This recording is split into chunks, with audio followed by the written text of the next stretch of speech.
All right, Bears fans, happy Monday to everyone tuning in. Hope your week is off to a strong start because we've got some big topics to break down today on the channel. The Chicago Bears are at a bit of a crossroads on defense, especially after Jack Sanborn's departure to the Dallas Cowboys. That leaves a hole in the linebacker rotation, and it raises the question, has a top candidate to replace him already emerged on top of that veteran tight end? Marcedes Lewis made an appearance on Colin Cowherd's show and made some intriguing comments that might just shake up the Bears' off-season plans. So grab a coffee or whatever gets you going in the morning, and let's talk about what's going down in Chicago. Now let's get right into it. Sanborn leaving for Dallas wasn't exactly shocking given how free agency plays out, but it did leave a clear gap in the Bears' linebacker depth. The team needs someone who can step in as that third linebacker, someone who brings value both in the rotation and on special teams. One name being floated around, E.J. Speed. Yes, that's right. Speed, who spent the last few years with the Indianapolis Colts, is being mentioned by outlets like Bleacher Report as a potential target for the Bears. And honestly, the fit makes some sense when you take a deeper look. According to Bleacher Report, the Bears should seriously consider Speed because of how badly their defense struggled against the run last season. We're talking 29th in yards per carry allowed and 28th in total rushing yards given up. That's bottom of the barrel, and it's simply not good enough if this team wants to turn the corner. Speed might not be a superstar, but he's a solid run defender and has experience as a full-time starter. But the biggest connection that makes this feel like more than just speculation is that new Bears linebackers coach Richard Smith was also Speed's position coach in Indianapolis. That kind of continuity and familiarity with the system could make the transition seamless. Now, let's be honest here. Speed isn't going to come in and replace the overall talent of someone like Tremaine Edmonds or TJ Edwards. But that's not what the Bears are looking for. What they need is a guy who can be a steady rotational. Step up if someone gets hurt and bring a reliable presence on special teams. That's the role Sanborn was playing, and that's exactly the kind of contribution Speed could offer. He's coming off back-to-back seasons with over 100 tackles. Sure, volume doesn't always mean impact, but you don't rack up numbers like that by accident. He's active, physical, and has the kind of motor this defense could use. The concern, though, is coverage. He's not exactly a standout in that area, and his Pro Football Focus grades back that up. But here's the thing, in today's NFL, most teams operate in nickel packages as their base defense. That means you've only got two linebackers on the field most of the time anyway. So if Speed isn't great in coverage, that's not a deal breaker. He'd mostly be used in rundown situations and special teams, and when those third and longs roll around, he's probably on the sideline. The Bears can live with that if he shores up the run defense and brings that physicality this unit sorely needs. Let's also not forget that the linebacker room could look very different after this season. Edmonds, despite his talent, has a contract structure that could make him a cut candidate next offseason. And Edwards, unless he signs an extension, is set to hit free agency in 2026. So if Speed comes in now, earns his reps, and proves he can handle the role, there's a real opportunity for him to grow into a bigger presence down the line. The Bears would be smart to consider the long-term picture while addressing their short-term needs. And it's not like the team is loaded with other viable options at linebacker. A guy like A.J. Ogletree might be on the roster, but let's keep it real. He's more of a fourth or fifth linebacker type. Solid special teams contributor. Sure, but not someone you want to rely on in meaningful defensive snaps. That's why someone like Speed with starting experience and a coach who already knows how to get the best out of him becomes a real option worth considering. Now let's pivot for a moment, because while the linebacker room is something to watch, another storyline has started to gain some momentum. Marcedes Lewis potentially returning to Chicago. That's right, a 40-year-old veteran tight end hopped on Colin Cowherd's show and made it pretty clear he wants to come back to the Bears. And honestly, that caught a lot of people off guard, myself included. You'd think at his age and stage in his career, Lewis would be looking to latch on with a contender, maybe a team that's one piece away from a Super Bowl run.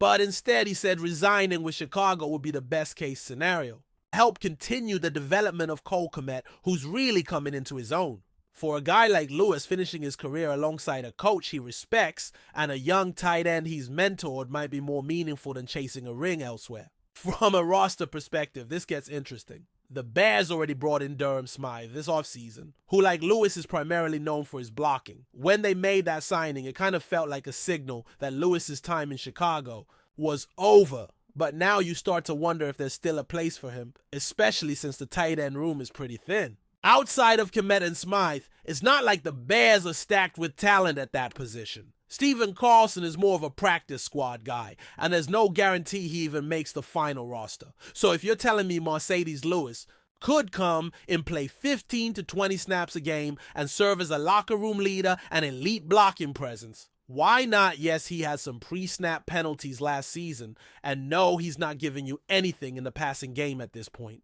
But that's not why you bring Marcedes Lewis back. You bring him back to help in pass protection, to open up running lanes, and to be that extra muscle on the edge when you're trying to move the chains. It's worth noting that even at 40, he remains one of the best blocking tight ends in the league, especially in pass protection. Now here's where things get even more strategic. New offensive coordinator Ben Johnson, who came over from the Lions, loves to use multiple tight end sets. Detroit ranked near the top of the league last year in 12 personnel usage. That's one running back, 2 tight ends on the field. If Johnson brings that same philosophy to Chicago, it could mean the Bears carry 4 tight ends on the roster instead of 3. And that opens the door for Lewis to sneak in as that 4th guy, especially if the team doesn't find a young tight end they love in the draft.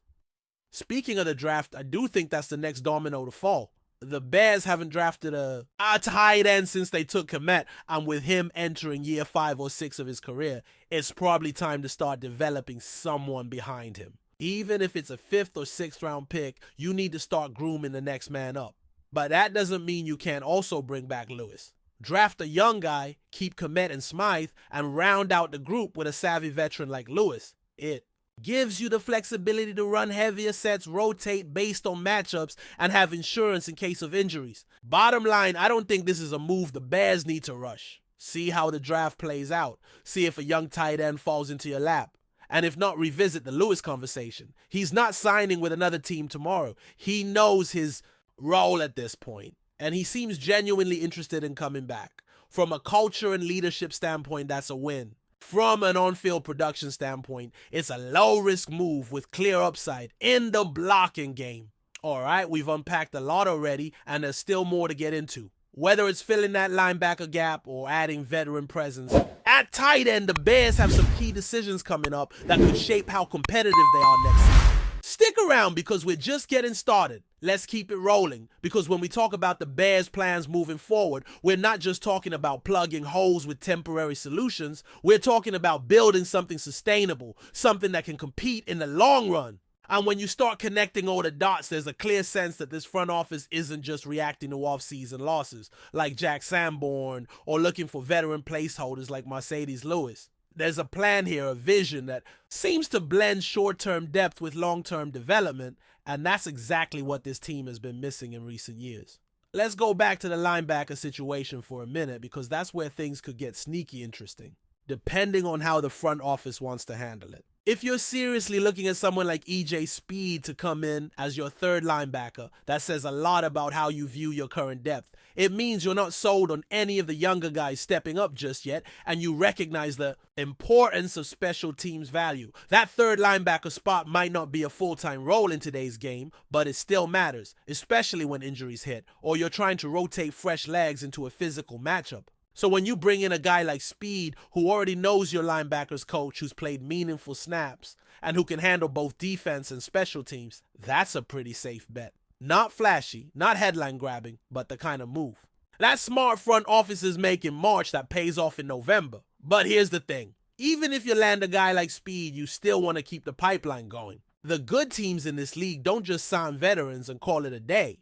They're constantly developing the next wave. So you better believe the Bears are going to be active in the later rounds of the draft looking for that athletic linebacker, who maybe needs a year to adjust but has the upside to be a core piece by year 2 or 3. That's how you future-proof your defense. Look at teams like the Ravens, the Steelers. They're always thinking 2-3 years ahead with these moves. That's the mold Chicago needs to follow if they're serious about building a defense that can dominate, not just survive. Now let's swing back to the tight end room, because this one is just as layered. If the Bears do end up drafting a tight end, And I think they should. It's all about finding the right fit for this system. You're not looking for another Cole Kmet. You've already got your top guy who can block, catch, and handle a high snap count. What you need now is someone with a specific skill set. Maybe a true vertical threat that can stretch the seam, or maybe another nasty run blocker who can develop behind Lewis or Smythe. And this is where Ben Johnson's vision becomes so important, because this is not a one-size-fits-all offense. He wants versatility. He wants matchup nightmares. That's why having 4 tight ends could actually make sense here. You rotate them, you disguise your looks, you keep defenses guessing. It's not just about depth. It's about scheme flexibility. And if you're Marcedes Lewis, you're probably watching all of this unfold and thinking, yeah, I still belong here. Maybe not as a starter, maybe not even as a guy playing more than 20 snaps per game. But as a leader, as a mentor, as someone who can still set the edge on third and short and help teach the young guys how to be professionals, that has value. You think Cole Kmet didn't learn from being around Lewis the past 2 years. You think a young rookie tight end wouldn't benefit from a few months of Lewis breaking down tape, walking through techniques, showing them how to prepare. That's the kind of presence you can't replace with just a younger body. Now, obviously, this is all fluid. The draft is going to change a lot of things. Maybe the Bears find a tight end they fall in love with in round 5 and decide that's their guy. Maybe another linebacker unexpectedly falls into their lap and suddenly EJ Speed isn't needed. That's how this time of year works. Plans shift quickly. But what doesn't change is the approach. You want to create layers of competition, layers of experience, layers of potential, so that whether it's week 1 or week 14, you're not scrambling to fill a hole. You've already got the answer in the building. And that brings us to the bigger picture. Because everything we're talking about, linebacker depth, tight end versatility, veteran leadership, it all points toward one thing: the Bears are trying to turn the corner. No more patchwork rosters. No more one-year Band-Aids that get peeled off after another disappointing season. They want real depth, real identity, a real foundation that can support a young quarterback, a creative offensive coordinator, and a defense that's hungry to be feared again. That's why these conversations matter even in March. Because when you're building a team the right way, every move counts. Bringing in EJ Speed isn't just about replacing Jack Sanborn. It's about reinforcing a linebacker unit that needs more grit, more leadership, more consistency against the run. Considering Marcedes Lewis isn't just about giving a 40-year-old one more ride. It's about solidifying your culture, your locker room, and your blocking unit in a scheme that demands physicality. So Bears fans, keep your eyes on the details. The big moves are fun, but the smart moves, the ones that show up on special teams in the trenches in the locker room, those are what separate the good teams from the great ones. And if Chicago plays this offseason right, they might just be closer to that second category than people think.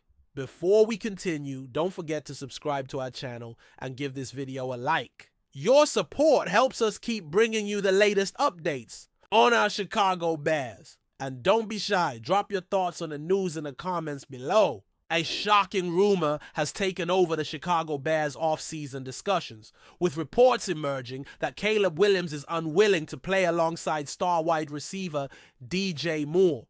This speculation has sent shockwaves through the franchise, raising concerns about potential locker room turmoil, just as the team looks to build around their young quarterback. Williams, the 2024 first overall pick, was expected to develop strong chemistry with Moore, one of the league's most reliable targets. However, whispers of tension behind the scenes now suggest that the relationship between the two key offensive pieces may be far from harmonious. The root of Williams' alleged stance remains unclear, with some sources hinting at stylistic disagreements on the field, while others suggest personal conflicts between the two. Moore, who signed a lucrative extension in 2024, remains a centerpiece of Chicago's offense, and any fallout with Williams could force the Bears into an unexpected dilemma. If the young quarterback truly refuses to work with his top receiver, the franchise could face a critical decision: whether to mediate the situation, move Moore, or risk unsettling their franchise cornerstone. While no official confirmation has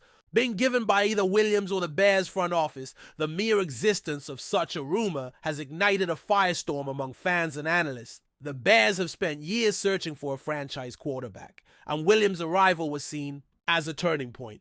If internal friction derails that vision before it fully materializes, Chicago could once again find itself trapped in a cycle of dysfunction. As training camp approaches, all eyes will be on how, or if, this reported discord is resolved. That's it for this update. If you enjoyed the video and want to stay updated with exclusive news about our Chicago Bears, be sure to subscribe to our channel and hit that like button. We can't wait to hear your thoughts in the comments. See you. In the next video,